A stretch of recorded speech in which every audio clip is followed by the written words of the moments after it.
नमो अरिहन्ताणं नमो सिद्धाणं नमो आयनीयाणं नमो वज्रायाणं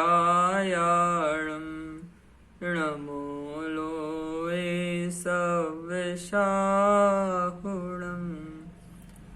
उत्तम क्षमा मार्दव आर्जव भाव हैं, सत्य सोच संयम तप त्याग उपाव हैं।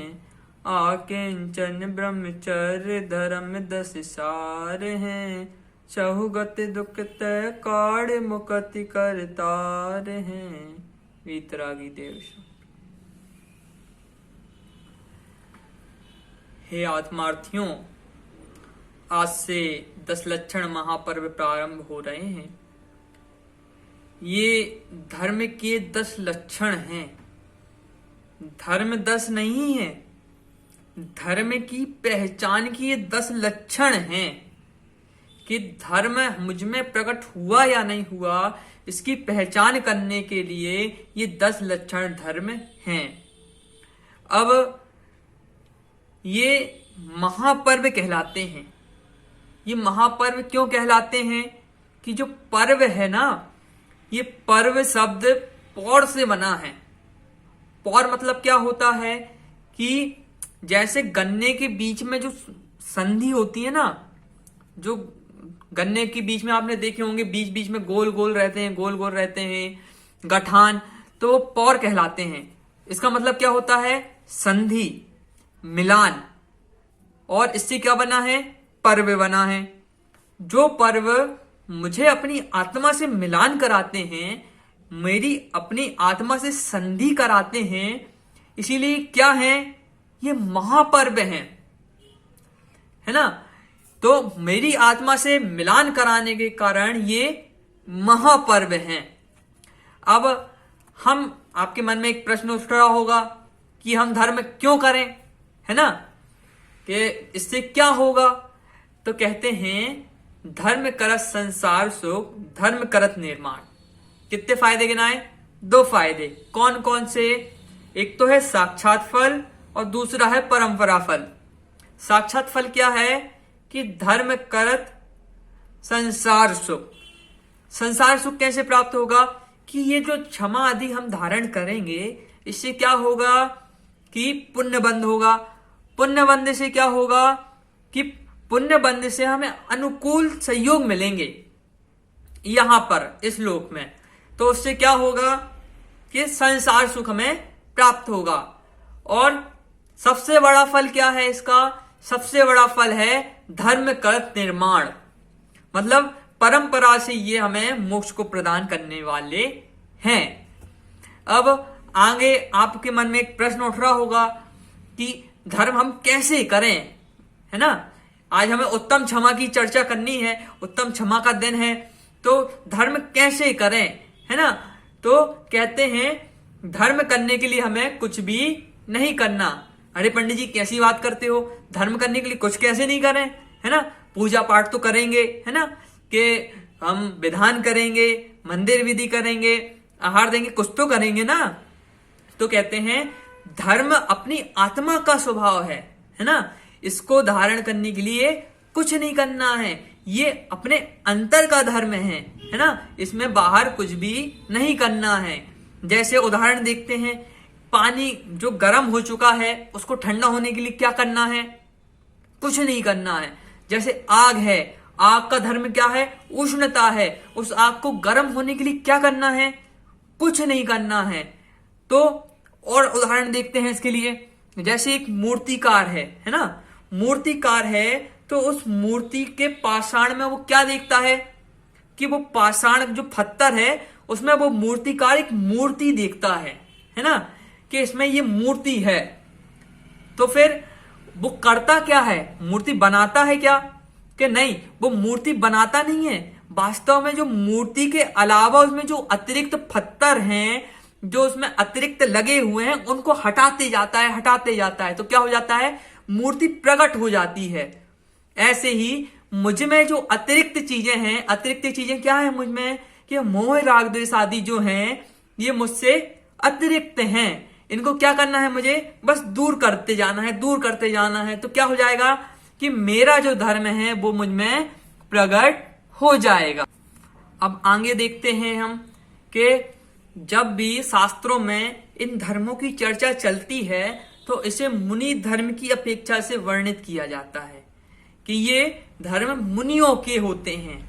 बात सच्ची है कि ये जो धर्म हैं वास्तव में पूर्णतः जब प्रकट होते हैं ये मुनि धर्म की अवस्था में ही प्रकट होते हैं, लेकिन ये श्रावकों के भी होते हैं।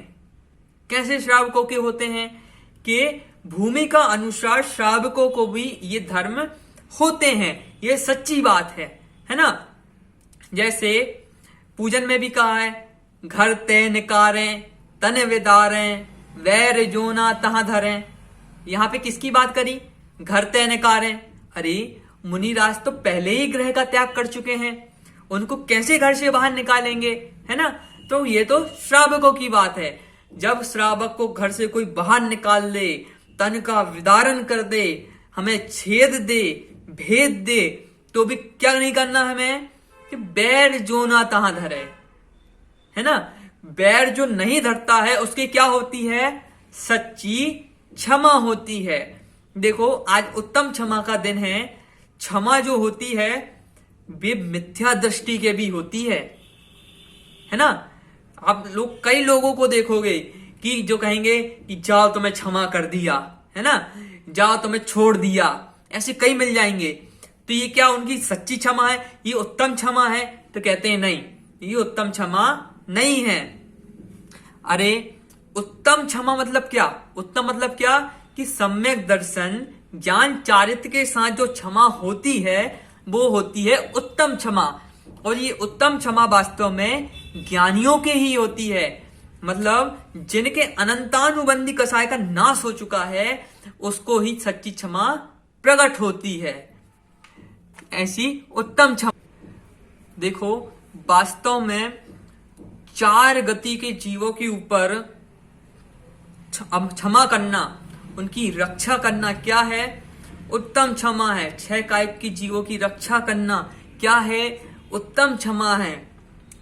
इसका मतलब सिर्फ उनकी रक्षा करना नहीं, अपनी आत्मा को इन 4 गतियों में नहीं ले जाना, ये वास्तव में उत्तम क्षमा है। अपनी आत्मा को मुझे इन मिथ्यात्व आदि भावों से मुक्त कर देना वास्तव में उत्तम क्षमा है। देखो जो मुझे पुण्य पाप से रहित कर देना, है ना, ये वास्तव में उत्तम क्षमा है।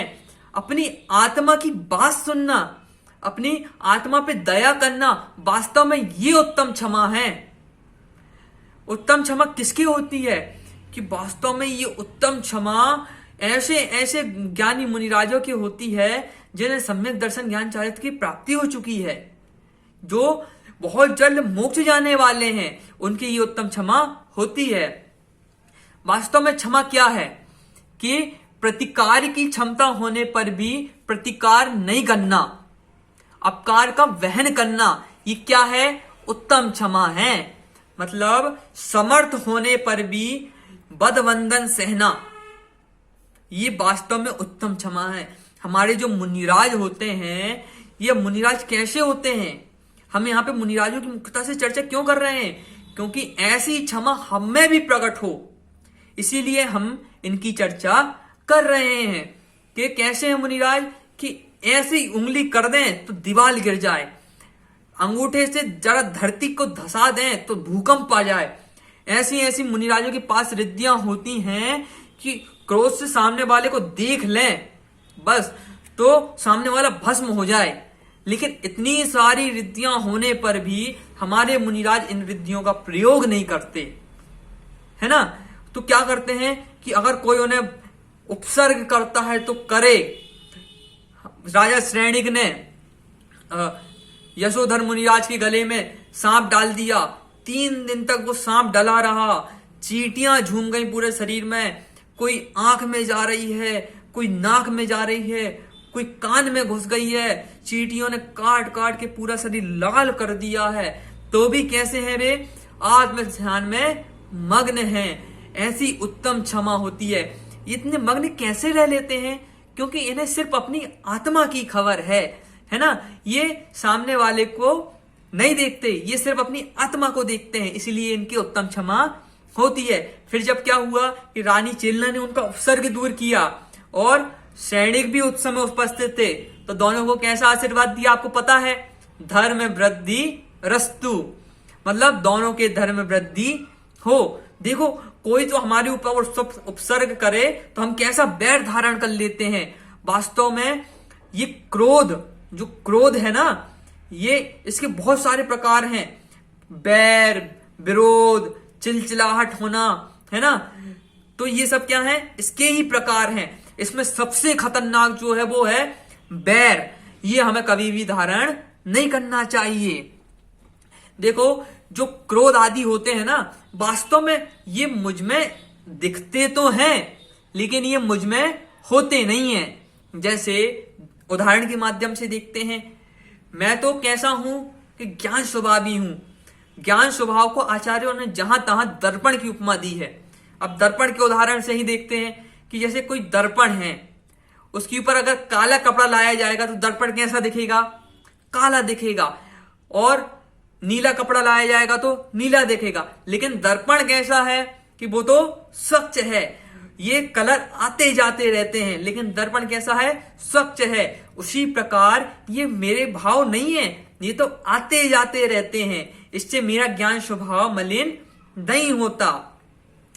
बहु उपसर्ग कर्ता के प्रति भी क्रोध नहीं, ऐसे हमारे मुनिराज होते हैं। तो ऐसी क्षमा हमें भी प्रकट होनी चाहिए। अपनी आत्मा को मोही, रागी, द्वेषी देखना, ये वास्तव में अपनी आत्मा के ऊपर क्रोध है। ये रामायण में तो कितनी हिंसा हुई, है ना। युद्ध हुआ राम रावण का, कितनी हिंसा हुई। महाभारत के युद्ध हुए, कितनी हिंसा हुई, कितना क्रोध हुआ। ये वास्तव में बड़ा क्रोध नहीं है, कहते हैं यहाँ पे। बड़ा क्रोध क्या है कि अपनी आत्मा को मोही, रागी, द्वेषी देखना, ये सबसे बड़ा क्रोध है। देखो, अगर हम समर्थ हैं, है ना, प्रतिकार करने की क्षमता है, फिर भी हम प्रतिकार नहीं करते हैं, तो वो वास्तव में सच्ची क्षमा है। इस बारे में बहुत अच्छी पंक्तियां हैं, मैं आपको सुनाता हूं। क्षमा सोभती उस भुजंग को जिसके पास गरल हो, उसको क्या जो दंतहीन विसरहित विनीत सरल हो। यहाँ पे क्या कहा कि क्षमा शोभती उस भुजंग को, भुजंग मतलब सांप को। क्षमा किस सांप को शोभती है? कि जिसके पास गरल अर्थात जहर होता है। अब कोई सांप कहे कि जिसके पास दांत ही नहीं हो जहर के, वो कहे जाओ जाओ मैं तुम्हें नहीं काटता, तो तुम क्या नहीं काटते? तुम्हारे पास जहर के दांत ही नहीं है, तुम तो हमें मार ही नहीं सकते, है ना। तो अगर कोई काला विषैला नाग कहे कि जाओ मैं तुम्हें नहीं काटता, है ना, तो बात बनती है कि भाई उसने मुझे छोड़ दिया, है ना, उसने मुझे नहीं काटा, तो ये उसकी क्षमा है। लेकिन जिसके पास जहर के दांत ही नहीं है, वो कहे कि मैं तुम्हें क्षमा करता हूं, तो ये बात नहीं जमती। ऐसे ही हमारे मुनिराज महासमर्थ होने पर भी उसका प्रतिकार नहीं करते, अपने उपसर्ग आदि अपने से दूर नहीं करते। ये उनकी उत्तम क्षमा है। 6 कायिक के जीवों के प्रति दया भाव करते हैं। एक एक चीज देख देख कर सोच के, परख के, पिच्छी से परिमार्जन करके बैठते हैं। और सबसे बड़ी बात कि वे अपनी आत्मा के ऊपर दया करते हैं, अपनी आत्मा को क्षमा करते हैं, अपनी आत्मा को 4 गति के बंधन से छुड़ाते हैं, इसीलिए उनकी सच्ची क्षमा होती है। इसी प्रकार हमें भी क्या करना है? अब इतना सब समझ लिया। देखो, ये उत्तम क्षमा धर्म है और समय हमारे पास बहुत कम है।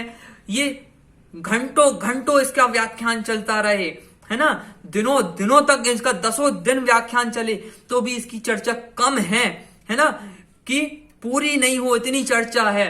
तो अब सारभूत में हम इतना समझ लें कि हमें क्या करना है कि अपनी आत्मा के ऊपर हमें क्षमा करना है।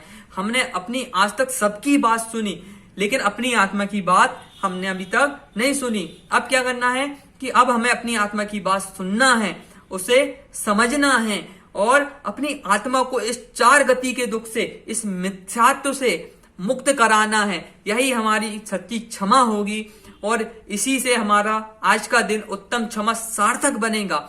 और इसके कारण ही हमें 4 गति के बंधन से मुक्त होकर सिद्धालय प्राप्त होगा। इसीलिए हम शीघ्रातिशीघ्र इस सिद्ध दशा को प्राप्त करें और उत्तम क्षमादि गुणों से हम संयुक्त हों। इसी मंगल भावना के साथ ओम नमः सिद्धेभ्यः।